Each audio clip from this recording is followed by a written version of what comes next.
Un maillot de leader qui ne tient qu'à un fil, quelques secondes d'avance, 7 sur le second Sébastien Delphos, 9 sur le troisième Lilian Calmejane. Adrien Steele se savait en très grand danger aujourd'hui. Départ magnifique avec le peloton qui prend le temps de contempler la pointe du Raz. Court instant de répit car dès le début de course, c'est la première attaque, il fallait oser, il reste encore 160 km à parcourir. 14 hommes et pas des moindres, 5 d'entre eux en effet sont très bien placés au général. Mathieu Boulot, le breton Samuel, le numéro 1 de la Rabobank et le leader Adrien Steele, ils vont posséder jusqu'à 3 minutes d'avance. Avance qui va fondre au fur et à mesure des kilomètres. C'est presque l'entrée du circuit de Pontivy.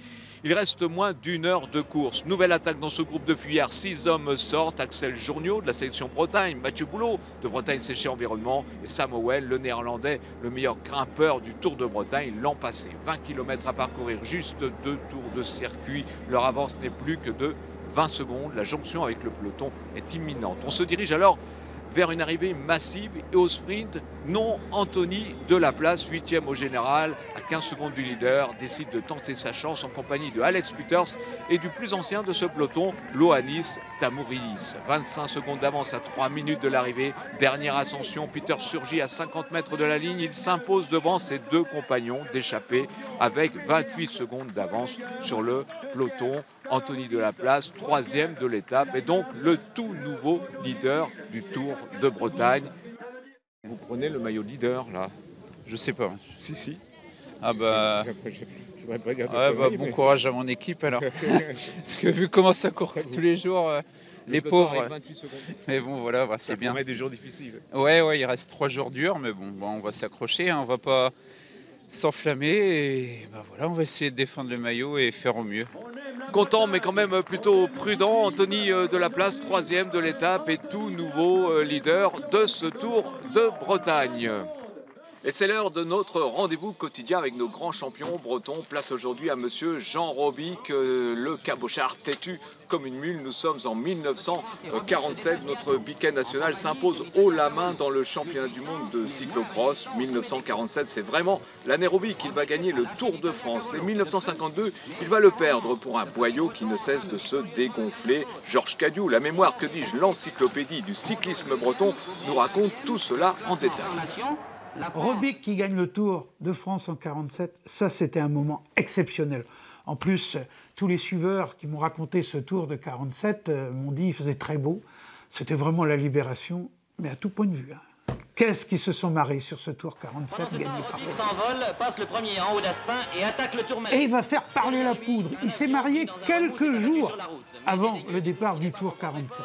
Et il a dit à Raymonde, sa nouvelle épousée, j'ai pas grand-chose à t'offrir en cadeau de noces, mais je vais t'offrir la victoire dans le Tour de France.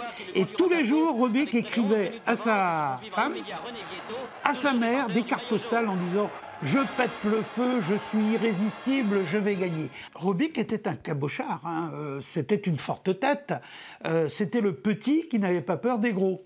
D'ailleurs, il était arrivé dans le peloton professionnel en disant « Coppi, Bartali, les 2 champions italiens, j'en ai un dans chaque jambe. Il n'y a aucun problème et je vais les rétamer. » En 1952, il est en équipe de France et le leader de l'équipe de France, Bobet, ne court pas le Tour cette année-là. Mais Marcel Bidot, directeur sportif de l'équipe de France, néglige Robic, il le laisse un peu tomber. Et au cours d'une étape, Robic pouvait prendre une option sur une autre victoire dans le Tour de France face à Fausto Coppi notamment. Seulement voilà, il crève, il regonfle lui-même son vélo, il attend désespérément qu'on vienne lui donner une roue de rechange. Elle ne vient pas.